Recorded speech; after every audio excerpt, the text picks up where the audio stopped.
Before coming here, I couldn't have really told you what the difference was between the Acropolis and the Parthenon. What I learned is that the Acropolis is actually the entire fortified hilltop complex, while the Parthenon is the most famous building sitting on top of it.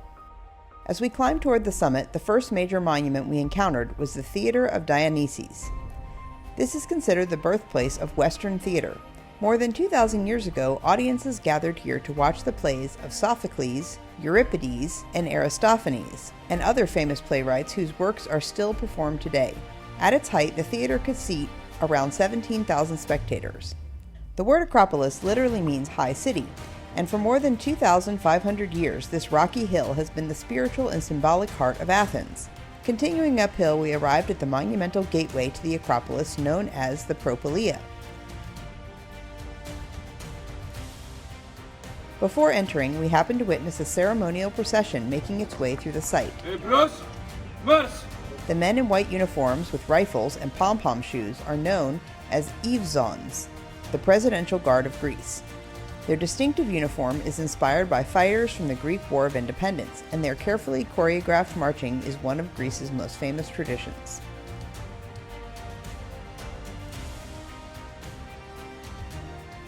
Passing through the massive marble columns of the Propylaea, it feels like entering another world. Built in the 5th century BC, this grand entrance was designed to impress visitors before they even reached the sacred buildings beyond. One interesting detail is that these columns weren't carved from single blocks. They were constructed from stacked marble drums, fitted together so precisely that many joints are still visible today. Some appear slightly misaligned because of the centuries of earthquakes, rebuilding, and restoration work.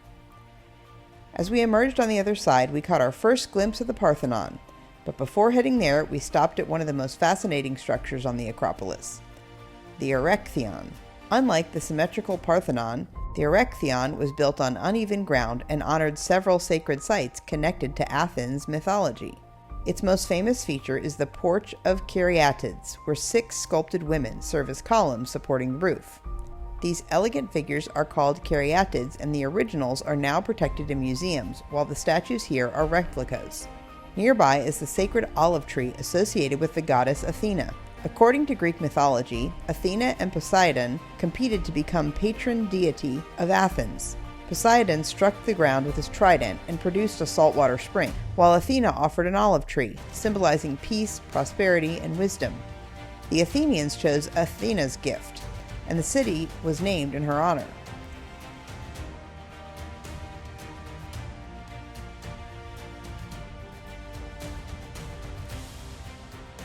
And finally, we arrived at the star attraction, the Parthenon itself. Between 447 and 432 BC, during Athens' Golden Age, the Parthenon was dedicated to Athena, the city's patron goddess. It once housed a colossal gold and ivory statue of Athena, nearly 40 feet tall. The temple is often considered the greatest achievement of classical Greek architecture. Although it looks perfectly straight, almost every line in the building contains subtle curves designed to create visual perfection. The columns lean in slightly, the floor rises gently in the center, and even the spacing between the columns was carefully adjusted to compensate for optical illusions.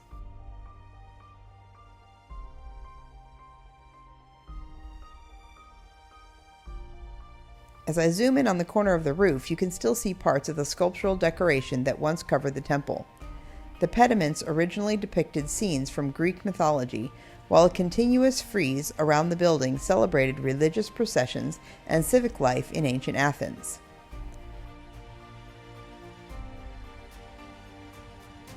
From this viewpoint, you can appreciate just how enormous Athens has become. Today, the metropolitan area is home to over 3 million people, making it one of the largest cities in southeastern Europe.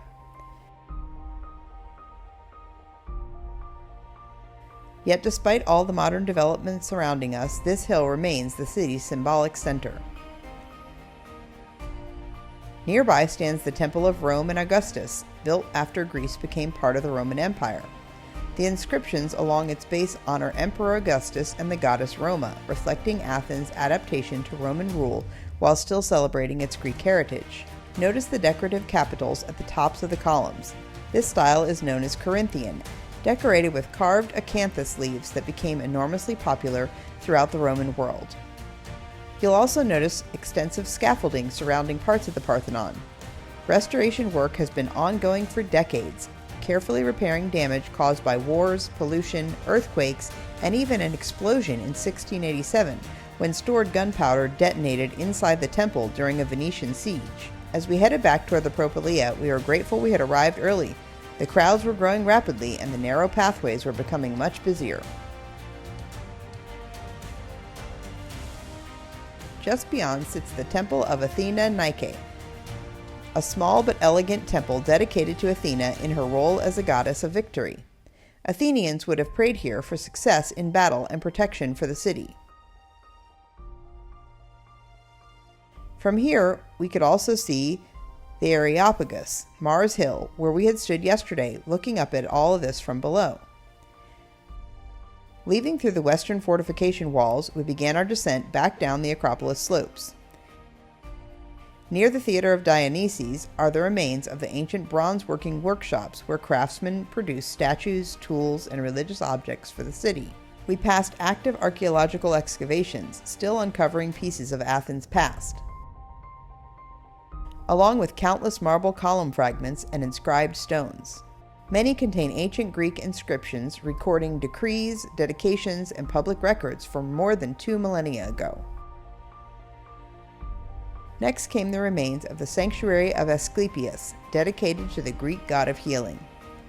Pilgrims once came here seeking cures through rituals, rest, and medical treatment, making it one of the earliest healing centers in the ancient world.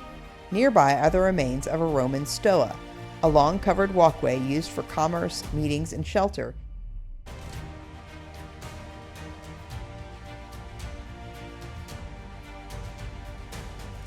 and the smaller Odeon of Herodes Atticus, which still hosts concerts and performances nearly 2,000 years after it was built.